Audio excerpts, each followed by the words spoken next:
Ever feel like, living a double life? That's kind of how it was for Tyrus Wong. Yeah. Chinese immigrant who lived under a false identity Right. to get into America. To get into America. A paper son, as they were called. Wow. This deep dive takes us through his incredible journey. Yes. From Angel Island Yeah. all the way to Disney. To the heart of Disney. Might surprise you to learn I bet. that this unassuming artist's work shaped the look of one of the most beloved animated films of all time. I can't wait. Bambi. Bambi. So let's dive in, shall we? It is a truly remarkable story. Yeah. Of perseverance and artistic passion in the face of incredible adversity. Yeah. Starting with that harrowing experience at Angel Island. Oh, yeah? A place designed to expose those trying to circumvent the Chinese Exclusion Act. Imagine arriving in America as a 10-year-old boy. Oh, wow. Separated from your father. Oh, gosh. And held on an island for a month. Enduring grueling interrogation. Oh, yeah. Designed to trip you up. Right. To prove you're not who your papers say you are. Oh, my God. That was Tyrus's reality. The psychological toll I can't even imagine. on these paper sons was immense. Yeah. They had to memorize intricate details about their supposed lives in China. Right. Details they could be quizzed on at any moment. Oh, wow. The fear of being deported, Oh, God. separated from their families, hung over them like a dark cloud. And Tyrus was the only child Oh, wow. detained at Angel Island at the time. At the time. Adding another layer of isolation Yeah. to an already traumatic experience. Wow. He described the conditions as miserable. Oh. Sleeping in a cramped barrack. Yeah. Yearning for any form of distraction. One detail that struck me was his recollection of a guard giving him chewing gum.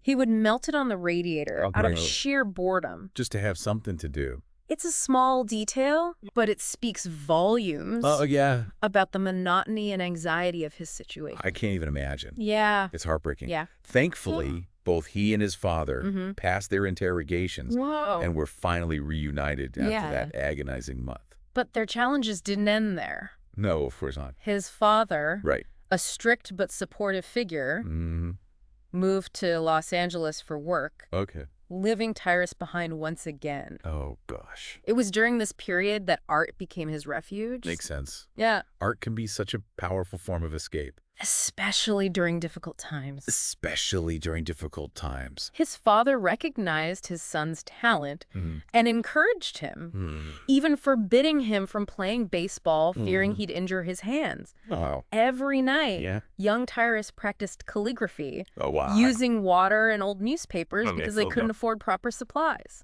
It's remarkable how, even in poverty, his father nurtured that artistic spark. Right. A middle school teacher also saw his potential, Oh, wow. helping secure a scholarship to Otis Art Institute. Think about that. Wow. His father, Yeah. a laborer working in a gambling den, scraping by to support them, was willing to borrow money for art school. That's incredible. It shows the value they placed on education, Yeah, on art as a path to a better life. absolutely. And Tyrus honored that sacrifice, working as a janitor while attending classes. Right. It was there that he was exposed to European masters, but also delved deeper into Chinese art, particularly drawn to the landscapes of the Song dynasty. I remember seeing some of those landscapes in a museum once. Oh, yeah. They were breathtaking. Yeah. With such a sense of depth and atmosphere. Exactly. Yeah. Those landscapes with their sweeping vistas and calligraphic brushwork would become a major influence on his later work, including his iconic contributions to Disney's Bambi. Speaking of influences, his time working on murals for the Dragon's Den restaurant. Yes. Sounds like a scene out of old Hollywood. It really does. Yeah. This Chinatown hotspot was frequented by Hollywood elite, and Tyrus, along with other Asian American artists, contributed to its vibrant atmosphere. Wow. Imagine this young artist navigating the LA art scene, brushing shoulders with stars, all while facing the harsh realities of discrimination. Because despite his talent, he still faced significant barriers. Absolutely. You mentioned laws, like alien land laws and racially restrictive covenants. These discriminatory laws severely limited opportunities for Chinese immigrants, no matter how talented. Yeah. It's a reminder that even in a place like Hollywood, prejudice cast a long shadow. So how did he end up at Disney? Well, after his father passed away, he was seeking stability and landed in the Disney in-betweener pool. A far cry from the artistic heights he envisioned. It's interesting how life often takes these unexpected turns. It is. But then fate, in the form of Bambi, intervened. He heard about this adaptation of Felix Salten's novel and saw an opportunity. He did. Instead of just doing the menial tasks assigned to him, he created a series of small forest paintings in his distinctive style. Inspired by those Song Dynasty landscapes he loved. Beautiful. And these paintings ended up on the desk of Tom Kodrick. Yes. Bambi's art director, right? Bambi's art director. Yeah. Kodrick was captivated by the soft, evocative quality of these landscapes. Yeah. Tyrus's use of brushstrokes to suggest, rather than define to create atmosphere and emotion, resonated deeply with him. It's like he brought a whole new dimension to the forest. A sense of wonder and mystery that we still associate with Bambi today. And it's fascinating to think that Tyrus's work, steeped in Eastern aesthetics, ended up shaping the visual language of this quintessentially American tale. Wow. His contributions were pivotal. Yet his name remained largely hidden for decades. Really? A silent testament to the racial biases prevalent at the time. It's a shame that his role wasn't fully acknowledged for so long. It is. And then in the midst of this artistic triumph came the Disney animator strike. Yes. A turbulent chapter in animation history. This strike was a fight for fair treatment, for recognition, for the rights of animators. Absolutely. It exposed deep divisions within the studio, the struggle between loyalty and the need for equitable working conditions. And Tyrus, despite not actively participating in the strike, got caught in the crossfire and was dismissed from Disney. A truly unfortunate turn of events. Yeah. Here he was, his talent undeniable, his contributions to Bambi undeniable, yet he found himself unemployed in a world on the brink of war. So what happened next? Where did his artistic journey take him after Disney? This is where things take an unexpected turn. Oh. Warner Brothers reached out, but not for animation. Really? They wanted him for live-action films. Wow, talk about a plot twist. Yeah. That must have been a daunting prospect, switching gears like that. It was a bold move, stepping into a completely new realm. Yeah. He admitted to being hesitant at first, having no prior experience in live-action filmmaking. But in 1942, he joined Warner Brothers. And what a remarkable body of work he produced there. Really is. Rebel Without a Cause. Yes. The Wild Bunch. Sands of Iwo Jima. Auntie Mame, iconic films. Such iconic films. Each with its own distinct visual style. Yeah. How did his artistic process differ in this new environment? He worked as a concept artist, a visual storyteller. His paintings helped establish the mood, the atmosphere, the emotional core of these films. Take Sands of Iwo Jima, for example. It's a powerful war film. Yes.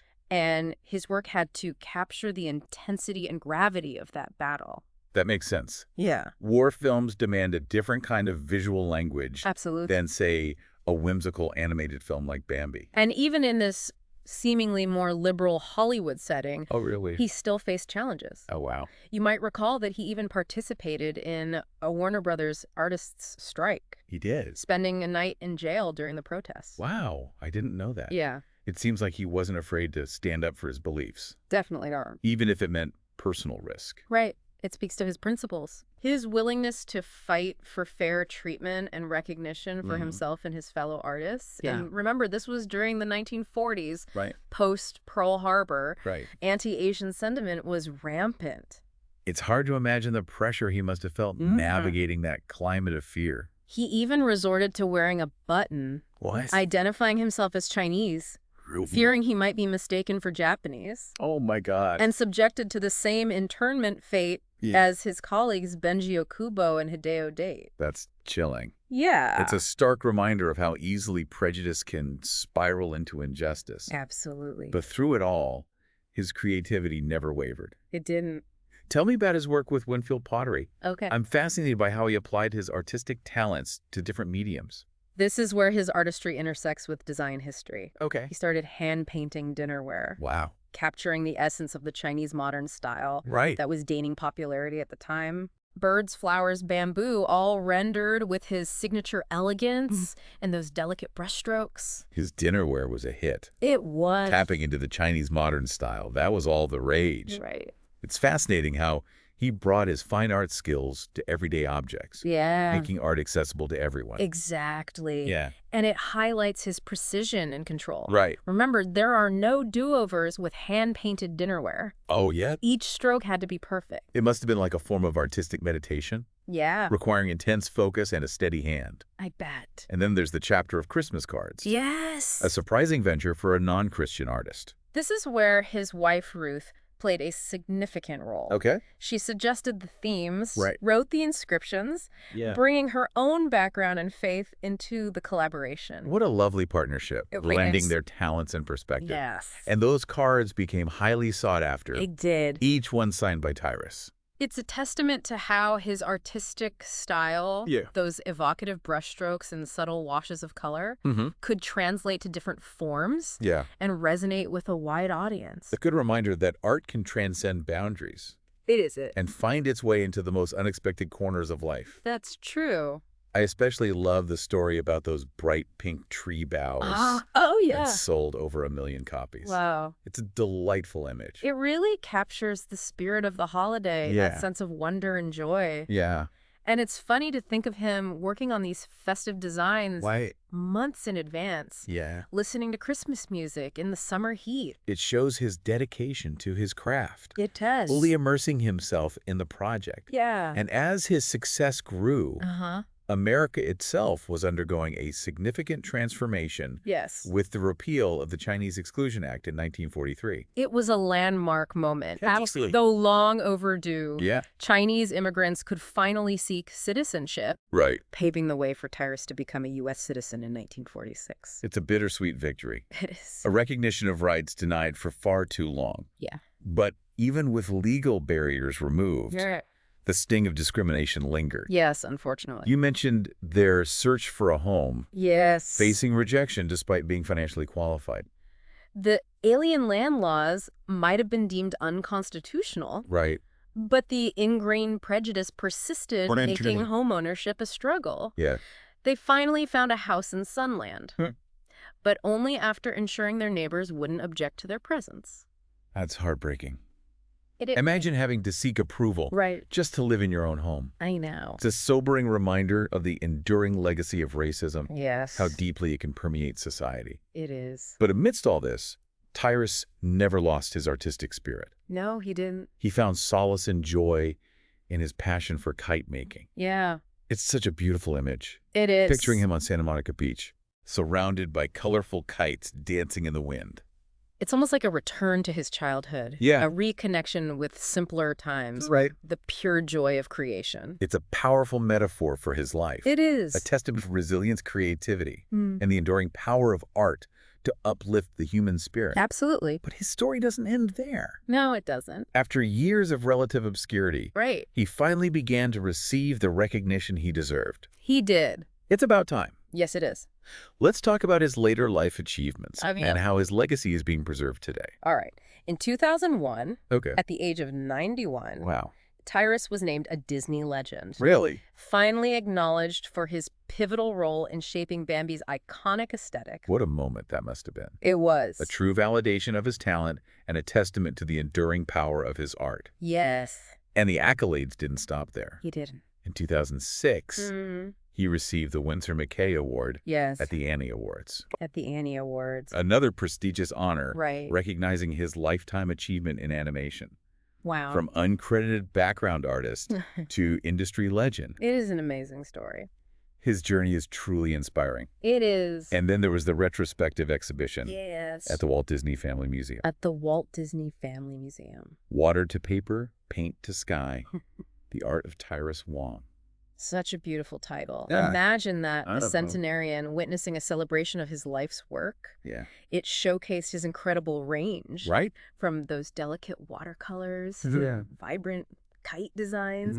His artistic output spanned decades and mediums. It's heartwarming to know It is. that he experienced this recognition while he was still alive. Yeah. To see firsthand how deeply his art resonated with people. Absolutely. And his story continues to inspire even after his passing in 2016 at the age of 106. At the age of 106. The documentary Tyrus, released in 2015, offers a glimpse into his remarkable life. Yes. A testament to his resilience and artistic spirit. I agree. I'll definitely be adding that to my watch list. You should. And I understand there's a book in the works. Yes, there is. Further cementing his legacy for future generations. That's right. So what does this all mean? Why should we, the listeners, care about Tyrus Wong's story? Tyrus Wong's life is a powerful reminder of the human spirit's ability to triumph over adversity. Right. It's a story about immigration, about perseverance, about finding your voice, even when others try to silence you. He navigated a society rife with prejudice. He did. Faced professional setbacks and endured personal hardships. Yes. Yet he never gave up on his passion for art. His art, deeply rooted in his Chinese heritage, yet transcending cultural boundaries, enriched American cinema, design, and popular culture. Right. He bridged East and West, tradition and innovation, leaving behind a legacy that continues to inspire. His story reminds us that art has the power to connect. It does. To transcend differences. To offer solace and hope, even in the darkest of times.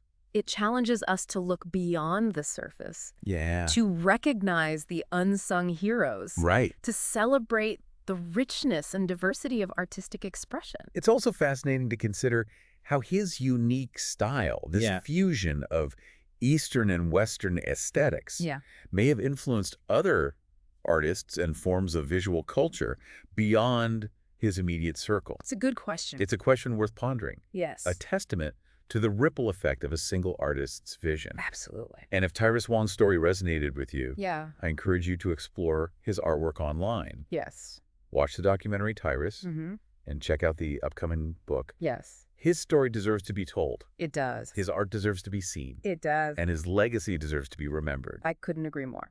Thanks for joining us on this deep dive into the life and work of Tyrus Wong. It's been a pleasure. It's been a pleasure. Until next time. Until next time. Keep exploring. Keep your learning. Keep learning. And keep diving deep. And keep diving deep.